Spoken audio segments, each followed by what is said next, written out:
देश जिस सोने सी उम्मीद के साथ टोक्यो पर नजर गड़ाए बैठा था, वो उम्मीद पूरी हुई गोल्डन स्टार नीरज चोपड़ा से। हवा में लहराता हिंदुस्तान का भाला जब 87.58 मीटर पर जाकर जमीन में गड़ गया तो समूचे हिंदुस्तान के दिल में तिरंगा लहराने लगा। दुनिया के टॉप जेवलिन थ्रोअर्स इस दूरी को छू भी ना सके और पस्त होकर लौट गए और जश्न में डूब गया समूचा देश। देश के लिए ये कामयाबी कितनी बड़ी है, इसका अंदाजा देश भर से आई सेलिब्रेशन की तस्वीरों से लगाया जा सकता है। नीरज चोपड़ा के घर से लेकर देश के कोने कोने में कहीं आतिशबाजी, कहीं ढोल नगाड़ों की थाप पर डांस, कहीं मिठाइयां, जैसे कोई उत्सव हो, जैसे लंबे वक्त से इस दिन का इंतजार रहा हो। इंतजार तो वाकई था, तभी तो राष्ट्रपति रामनाथ कोविंद, प्रधानमंत्री नरेंद्र मोदी, गृह मंत्री अमित शाह, लोकसभा स्पीकर ओम बिरला, मुख्यमंत्री अशोक गहलोत, पूर्व मुख्यमंत्री वसुंधरा राजे, सभी ने नीरज चोपड़ा को बधाई दी। देश के लिए गोल्ड जीतने पर आभार जताया, उन्हें देश के युवाओं की प्रेरणा बताया। तो वहीं नीरज चोपड़ा ने अपनी ये गोल्डन जीत मिल्खा सिंह को समर्पित की है। कहते हैं कि मिसालें भूली नहीं जाती, मिसालें दी जाती हैं, और नीरज चोपड़ा ऐसी ही मिसाल बन चुके हैं। पूरा देश आज अपने गोल्डन बॉय पर नाज कर रहा है और उनकी जेवलिन का गोल्डन थ्रो देश के भावी एथलीटों की प्रेरणा बनेगा। टोक्यो ओलंपिक्स में भारत के star the javelin thrower Neeraj Chopra ने गोल्ड मेडल जीतकर पूरे देश का नाम रोशन कर दिया। नीरज ने 87.58 मीटर्स दूर भाला फेंका और गोल्ड ले आए। इससे पहले बजरंग पूनिया ने ब्रॉन्ज मेडल जीता, जिसके साथ ही भारत के खाते में 2 मेडल्स और जुड़ गए। भारत को दोहरी खुशखबरी मिली, नीरज चोपड़ा ने इतिहास रच दिया। उन्होंने टोक्यो ओलंपिक्स 2020 के जेवलिन थ्रो में गोल्ड जीता। ओलंपिक की व्यक्तिगत स्पर्धा में भारत को 13 साल बाद दूसरा गोल्ड मिला।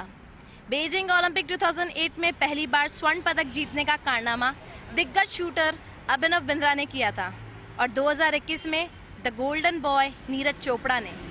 इसके साथ साथ भारत को आज कांस्य पदक भी मिला है। बजरंग पूनिया ने 8-0 से जीतकर कजाकिस्तान के नियाज को हरा दिया और ब्रॉन्ज जीत लिया। दोनों को ही पूरे देश ने बहुत प्रोत्साहन और बधाइयाँ दी। काफ़ी लोगों ने ट्वीट भी किया। इसी बीच प्रधानमंत्री ने लिखा, History has been scripted at Tokyo. What Neeraj Chopra has achieved today will be remembered forever. The young Neeraj has done exceptionally well. He played with remarkable passion and showed unparalleled grit. Congratulations to him for winning the gold. उन्होंने बजरंग पूनिया के लिए भी tweet किया और कहा, Delightful news from Tokyo 2020. Spectacularly fought at the Bajrang Punia. Congratulations to you for your accomplishment, which makes every Indian proud and happy. Neeraj Chopra की जीत से भारत का एथलेटिक्स में मेडल जीतने का 121 साल का इंतजार खत्म हुआ। आपको बता दें कि ये ओलंपिक भारत के लिए बहुत ही सफल रहा है। इससे पहले भारत ने हाईएस्ट 6 मेडल जीते थे, लेकिन टोक्यो ओलंपिक में 7 मेडल जीतने से नया रिकॉर्ड बन गया। स्वतंत्रता दिवस को लेकर पूरे देश में सुरक्षा कड़ी कर दी गई है। इसी सिलसिले में दिल्ली में लाल किले के आसपास भारी संख्या में सुरक्षा बल तैनात किए गए हैं। साथ ही साथ खास बात यह है कि लाल किले के आसपास के इलाके में दिल्ली पुलिस ने आतंकवादियों के पोस्टर चस्पा किए हैं। इन पोस्टर्स में 6 आतंकवादियों की तस्वीरें शामिल हैं। 15 अगस्त को लेकर देश के रक्षक 24 घंटे सतर्क हैं। साथ ही साथ इस मौके पर कोई अनहोनी न हो, इसके लिए सुरक्षा बल रणनीति बनाकर काम कर रहे हैं, जिसके चलते ही लाल किले के आसपास मोस्ट वांटेड 6 आतंकियों के पोस्टर लगाए गए हैं, जिनमें उनका नाम, उनका पता भी लिखा हुआ है। साथ ही दिल्ली पुलिस ने अपील की है कि अगर कोई भी व्यक्ति देश में इन आतंकियों को देखता है तो तुरंत पुलिस को सूचित करे। दरअसल खुफिया एजेंसियों को इनपुट मिला है कि किसान आंदोलन की आड़ में कुछ उपद्रवी और आतंकी राजधानी में 26 जनवरी जैसी हरकत को अंजाम देने की कोशिश कर सकते हैं। ये बात भी सामने आई है कि आतंकी संगठन ड्रोन का इस्तेमाल कर सकते हैं। इसी के चलते हाल ही में दिल्ली पुलिस कमिश्नर ने पहले ही ड्रोन उड़ाने पर रोक लगा दी थी। दिल्ली पुलिस का दावा है कि ये सभी 6 के 6 आतंकी अलकायदा से संबंधित हैं और स्वतंत्रता दिवस के मौके पर देश के अलग अलग हिस्सों में आतंकवादी गतिविधियों को अंजाम कर लोगों के बीच डर और भय का माहौल पैदा करना चाहते हैं। इनकी नजर न सिर्फ दिल्ली पर है, बल्कि देश के अलग अलग हिस्सों में ये आतंकवादी गतिविधियों को अंजाम देने की फिराक में है। कोरोना महामारी के चलते जहां देश भर में स्कूलें बंद है, वहीं अब स्कूलों के फिर से खुलने का सिलसिला शुरू हो रहा है। उत्तर प्रदेश में इस सिलसिले की शुरुआत हो चुकी है। तमिलनाडु में भी 1 सितंबर से स्कूलें खुलने जा रही है। तमिलनाडु की एम स्टैलिन सरकार ने प्रदेश की सभी स्कूलों को 1 सितंबर से खोलने का फैसला किया है। 1 सितंबर से तमिलनाडु की सभी स्कूलों में कक्षा 9 से 12 के लिए क्लासेस शुरू होंगे। इसके अलावा राज्य में मेडिकल कॉलेज भी 16 अगस्त से रीओपन हो रहे हैं। तमिलनाडु के मुख्यमंत्री M.K. स्टालिन ने प्रदेश में घट रहे कोरोना संक्रमण को देखते हुए यह फैसला लिया है। यहाँ कोरोना महामारी के चलते 1 साल से ज़्यादा समय तक बंद रहने के बाद प्रदेश की स्कूलों को फिर से खोलने का फैसला किया गया है। मेडिकल एक्सपर्ट्स ने स्कूलों को फिर से खोलने की बात कही थी, क्योंकि उनका मानना था कि छात्र लंबे समय से लॉकडाउन में रहने के कारण कथित तौर पर मानसिक तनाव का अनुभव कर रहे हैं। इसके साथ ही ऑनलाइन कक्षाओं से पढ़ाई भी सभी छात्रों के लिए संभव नहीं है। मुख्यमंत्री ने भी यह कहा है कि ऑनलाइन शिक्षा की पहुंच प्रदेश के हर बच्चे तक नहीं है। मुख्यमंत्री स्टालिन ने कहा कि विभिन्न वर्गों की राय को ध्यान में रखते हुए कोविड-19 मानक दिशा निर्देशों के साथ 1 सितंबर से कक्षा 9, 10, 11 और 12 स्कूलों को 50% छात्रों के साथ फिर से शुरू करने का फैसला लिया गया है। तमिलनाडु सीएम स्टालिन ने कहा कि छात्रों और शिक्षकों को पहले ही वैक्सीन लगाई जा चुकी है। स्कूलों में सभी कोरोना दिशा निर्देशों का पालन अनिवार्य होगा। एक तरफ जहां कोरोना की तीसरी लहर को लेकर आशंका जताई जा रही है, साथ ही माना जा रहा है कि तीसरी लहर ज़्यादा खतरनाक साबित हो सकती है। इसी बीच स्कूलों को रीओपन करने का फैसला कहां तक सही साबित होगा, यह तो आने वाला समय ही बताएगा। अमेरिकी कंपनी जॉनसन एंड जॉनसन की सिंगल डोज कोरोना वैक्सीन को भारत में इमरजेंसी इस्तेमाल के लिए मंजूरी मिल गई है। खास बात यह है कि भारत में यह पहली वैक्सीन होगी जो कोरोना के खिलाफ सिंगल डोज में ही कारगर साबित है।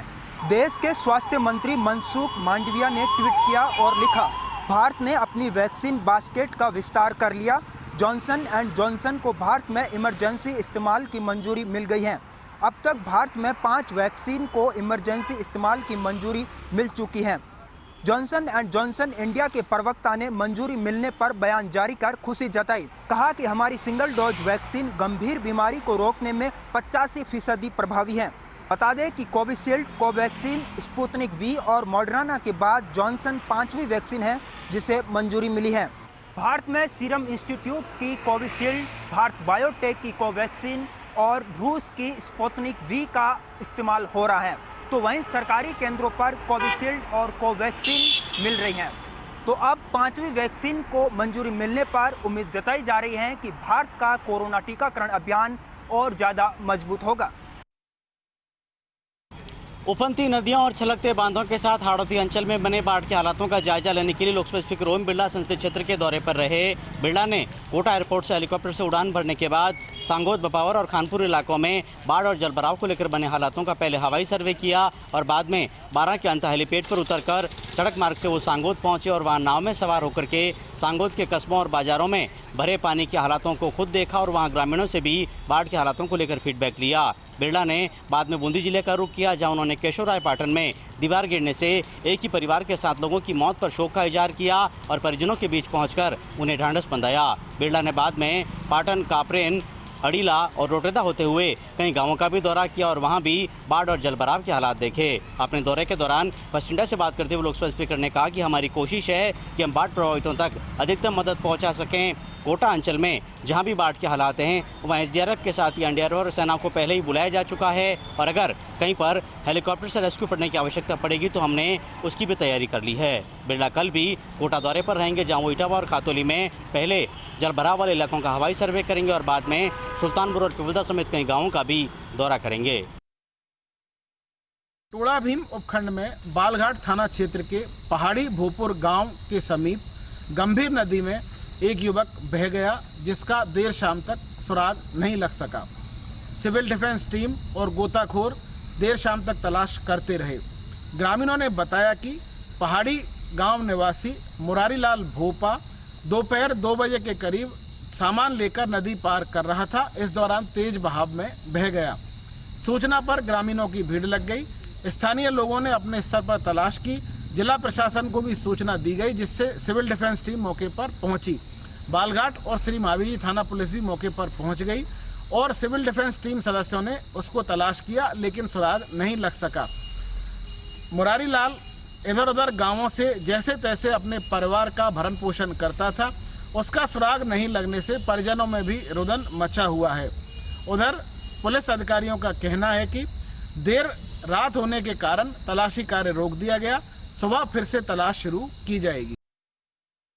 इन दिनों बीकानेर की मेयर सुशीला कंवर राजपुरोहित एक्टिव मोड में हैं। वे लगातार कोशिश कर रही हैं कि स्वच्छता को लेकर बीकानेर में बेहतर काम हो।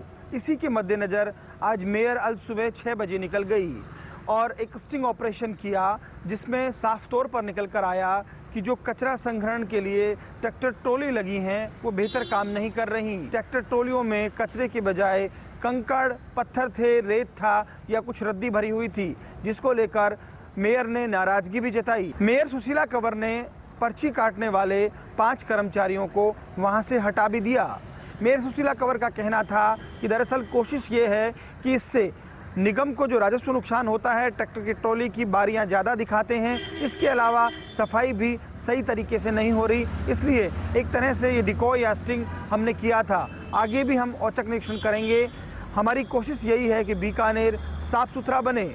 मेयर सुशीला कंवर ने ये भी कहा कि आगे भी इस तरह की मॉनिटरिंग की व्यवस्था की जाएगी, जिससे कि निगम के राजस्व की हानि ना हो। उनका कहना था कि जो ट्रैक्टर कॉन्ट्रैक्टर हैं कहीं ना कहीं वो इस तरह से कर रहे हैं जिससे नुकसान हो रहा है, और ये दोहरा नुकसान है। राजस्व की हानि तो हो ही रही है, साथ ही साथ इससे कचरा भी नहीं उठ पा रहा है। करीब 5 माह पहले भीलवाड़ा जिले में तस्करों की धरपकड़ के लिए पुलिस द्वारा की जा रही नाकाबंदी के दौरान अपराधियों ने पुलिस कर्मियों पर फायरिंग कर दी थी। इस फायरिंग के दौरान 2 पुलिस के जवान शहीद हो गए थे। से भीलवाड़ा पुलिस के साथ साथ राजस्थान पुलिस के लिए ये बड़ा सिरदर्द साबित हो रही थी। इस मामले में पुलिस को राजपास करने के लिए खासी मशक्कत करनी पड़ रही थी। पुलिस कर्मियों पर फायरिंग और हत्या के मामले में आज राजस्थान पुलिस को बड़ी कामयाबी हाथ लगी। जोधपुर कमिश्नरेट की टीम के साथ साथ अजमेर रेंज की टीम ने जालोर में एक अपराधी को धर दबोचा। इस दौरान अपराधी ने पुलिस के कर्मियों पर फायरिंग भी की, मगर पुलिस कर्मियों ने उसको गिरफ्तार कर लिया। बताया जा रहा है कि 1 लाख का इनामी तस्कर व अपराधी पाबू जाट को आज भीलवाड़ा पुलिस ने अजमेर में जोधपुर कमिश्नरेट की संयुक्त कार्रवाई के साथ में गिरफ्तार किया। जालौर में अपने रिश्तेदार के घर पे पाबू जाट छुपा हुआ था। इसकी सूचना मिलने पर जाल बिछाकर पुलिस ने अपराधी को धरपकड़ की। कार्रवाई के दौरान अपराधी पाबू जाट ने पुलिस कर्मियों पर फायरिंग भी कर दी, मगर पुलिस कर्मियों ने वापस बैक टू बैक फायरिंग करते हुए उसे घायल कर दिया। पुलिस कर्मियों की गोली से घायल हुए पाबू जाट को अभी जालोर चिकित्सालय में भर्ती कराया गया। इस पूरी घटनाक्रम और कार्रवाई का खुलासा आज अजमेर आईजी एस सिंगथेरी ने किया। अजमेर प्रेस वार्ता के दौरान भीलवाड़ा पुलिस अधीक्षक विकास शर्मा भी मौजूद थे। गौरतलब है कि भीलवाड़ा जिले के कोटड़ी थाना क्षेत्र में नाकाबंदी के दौरान अफीम डोडा चूरा तस्करों ने पुलिसकर्मी ओकार डाल रेबारी पर फायर कर दिया था, जिससे उसकी मौके पर ही मौत हो गई थी। इस बीच रायला थाने के बाहर भी बदमाशों ने फायरिंग की, जिसमें पवन चौधरी नामक सिपाही की मौत हो गई थी। करीब 5 माह से भीलवाड़ा पुलिस के साथ साथ में राजस्थान में अलग अलग स्थानों पर पुलिस की टीमें दबिशें दे रही थी। इस दौरान अब तक करीब 4 पुलिस कर्मियों को भी इस मामले में संलिप्त मानते हुए गिरफ्तार किया जा चुका है, जबकि मुख्य आरोपी राजू फौजी रामनिवास के साथ साथ प्रकाश कुमार जो कि शूटर है वो अभी भी फरार चल रहे हैं, जिनकी राजस्थान पुलिस को सरगर्मी से तलाश है। उदयपुर नगर निगम में पूर्व नेता प्रतिपक्ष और कांग्रेस के नेता मोहसिन पर हुआ जानलेवा हमला। शहर के अम्बा माता थाना इलाके में एक युवक ने ब्लेड से मोहसिन पर किया जानलेवा हमला। इस हमले में मोहसिन खान घायल हो गए, जिनका महाराणा भूपाल चिकित्सालय में इलाज कराया गया। इस जानलेवा हमले में मोहसिन खान घायल हो गए। दरअसल शहर के अम्बा माता थाना क्षेत्र की फारूक आजम कॉलोनी में आपसी विवाद के चलते एक युवक ने अचानक से ब्लेड से मोहसिन पर हमला कर दिया। इसके बाद मोहसिन को इलाज के लिए महाराणा भूपाल चिकित्सालय ले जाया गया। मोहसिन खान ने अम्बा माता थाने पर आरोपी युवक के खिलाफ रिपोर्ट दी है, जिसके बाद पुलिस ने युवक को गिरफ्तार कर लिया है और उससे पूछताछ की जा रही है। हालांकि कांग्रेस नेता मोहसिन खान की रिपोर्ट पर अम्बा माता थाना पुलिस ने आरोपी युवक को गिरफ्तार कर लिया है।